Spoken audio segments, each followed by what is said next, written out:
तुम्ही एवढे शांत कसे? तुम्ही असं वागताय जसं बॉडी लपवणं तुमचं रोजचंच काम आहे. ह्या सगळ्याची सवय आहे तुम्हाला. हो, काय बोलताय तुम्ही लालीजी? असल्या कामाची कोणाला सवय असेल? आणि कोण कशाला असली वाईट कामं करेल सांगा बरं?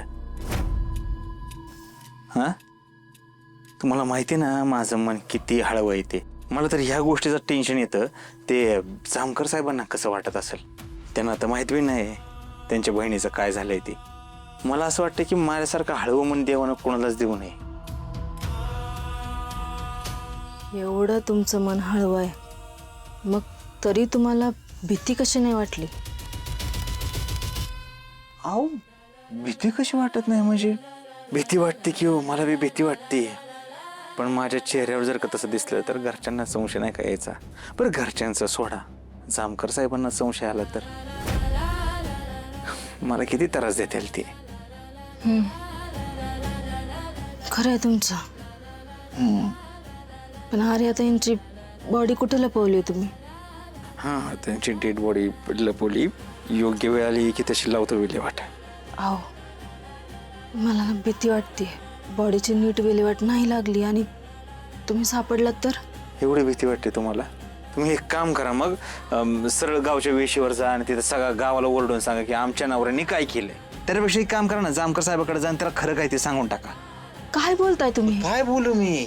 कवापासून सांगतो मी काय सुद्धा नाही केलं, काय सुद्धा नाही केलं, पुन्हा पुन्हा तेच बोलताय.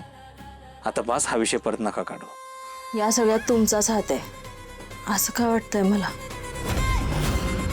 खरं सांगा, तुम्ही आर्याताईंसोबत काही चुकीचं नाही ना केलं? असं काही आहे का जे तुम्ही मला सांगितलं पाहिजे पण सांगत नाही आहात? अशी एक गोष्ट आहे जी मी तुम्हाला सांगायला पाहिजे पण सांगितले नाही.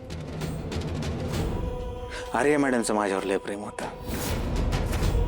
त्यांना माझ्याबरोबर संसार करायचा होता, लग्न करायचं होतं, इथनं पळून जायचं होतं. पण काय, मला दुर्बुद्धी सुचली आणि मी त्यांना मारून टाकलं. झालं समाधान? हे असलंच काहीतरी तुम्हाला ऐकायचं होतं ना? अहो काय बोलताय लालीजी, मी असलं का करेन? तुमचा विश्वास नाही का हो माझ्यावर?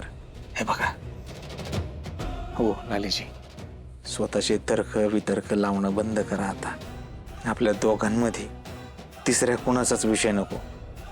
आर्यशींचा विषय आपल्या दोघांमध्ये नको, कळलं?